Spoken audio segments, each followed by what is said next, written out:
एक आदमी जब अपने नए पोस्ट पर पर्सनल बॉडीगार्ड बनकर पहले ही दिन पहुंचा तो उसने सिक्योरिटी सिस्टम में एक बड़ी खामी पकड़ ली। अंडरग्राउंड पार्किंग होते हुए भी अफसरों की गाड़ियां खुले ग्राउंड पर खड़ी थी, जिससे होम मिनिस्टर ओपन एरिया में आ गए और अटैक का रिस्क बढ़ गया। इसलिए जब उसने अपना इंट्रो दिया तो उसने तुरंत इस पर सुझाव रखा। अंडरग्राउंड एंट्री के इस्तेमाल पर डिस्कशन हुआ, लेकिन जूलिया चाहती थी कि लोग उन्हें देखें और उनकी मौजूदगी महसूस करें। पॉलिटिशियन को अपनी प्रेजेंस दिखानी ही पड़ती है, पर जूलिया के बॉडीगार्ड डेविड के लिए ये कोई अच्छी खबर नहीं थी। उसका काम था जूलिया की सेफ्टी सुनिश्चित करना। जब जूलिया अपने ऑफिस में होती तो वो लगातार बाहर खड़ा रहकर आने जाने वाले हर शख्स पर नजर रखता और किसी भी अनयूजुअल मूवमेंट को तुरंत पकड़ने की कोशिश करता। लेकिन रात में जब वो जूलिया को घर छोड़ने जाता तो रास्ते को लेकर दोनों के बीच अक्सर मतभेद हो जाते। मौजूदा लंदन की सिक्योरिटी सिचुएशन देखते हुए डेविड ड्राइवर को हमेशा रूट बदलने की सलाह देता। जूलिया को यह व्यवहार असामाजिक और अनकंफर्टेबल लगता। मन ही मन वो डेविड के इस रवैये से खींच भी रही थी, लेकिन वो बहस नहीं करना चाहती थी। जो बात उसे और परेशान कर रही थी वो ये कि जब वो घर पहुंची डेविड ने उसे दरवाजे पर रुकने को कहा और खुद पहले अंदर जाकर चेक करने लगा। उसकी ये सतर्कता जूलिया को बेवजह की कंट्रोलिंग लगी। बावजूद इसके कि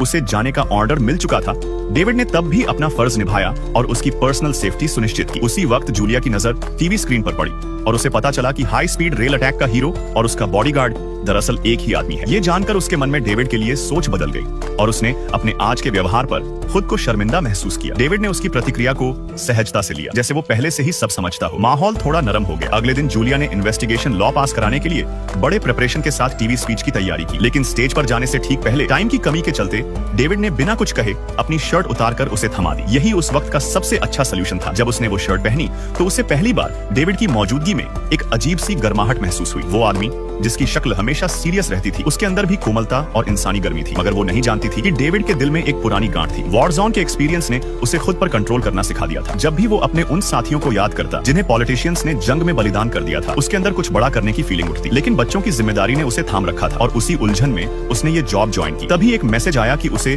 तुरंत ऊपर बुलाया जा रहा है। वो तेजी से भाग पड़ा, रास्ते में गैर जरूरी लोगों को हटाते हुए लिफ्ट में चढ़ते हुए गन चेक की और गहरी सांस लेकर खुद को तैयार किया। शुक्र था कि ये सब एक फॉल्स अलार्म निकला। दरअसल वो पुरानी असिस्टेंट जिसे जूलिया ने बिना बताए हटा दिया था, ऑफिस में हंगामा कर रही थी। डेविड ने उसे शांति से बाहर एस्कॉर्ट कर दिया। पूरी घटना में एक बात साफ थी, डेविड हमेशा उसकी परछाई की तरह उसके साथ रहता। जब वो बाहर पहुंची उसने देखा कि जो गाड़ी उसे लेने आई थी वो बेहद महंगी और लग्जरी थी। साफ था कि वो किसी पावरफुल और अमीर बैकग्राउंड से थी, मगर डेविड के लिए ये मायने नहीं रखता था। एक बॉडीगार्ड की डेली लाइफ में सिर्फ सिक्योरिटी ही नहीं, कई बार लोगों को उनके रिस्क से भी बाहर निकालना पड़ता है। उस दिन जब उसने उसे उसके पावरफुल एक्स हस्बैंड से छुड़ाया, उसने पहली बार डेविड को सम्मान और राहत भरी नजरों से देखा। अब उसे डेविड की रोज की सिक्योरिटी चेक्स बोझ नहीं लगते थे। वो बस चुपचाप दरवाजे पर खड़ी रहती। कमरे में लौटकर उसने डेविड को उसकी धोई हुई शर्ट वापस दे दी और फिर हल्की मुस्कान के साथ उसे ड्रिंक के लिए इनवाइट कर लिया। अब माहौल हल्का हो चुका था और उनकी बातें धीरे धीरे बढ़ने लगी।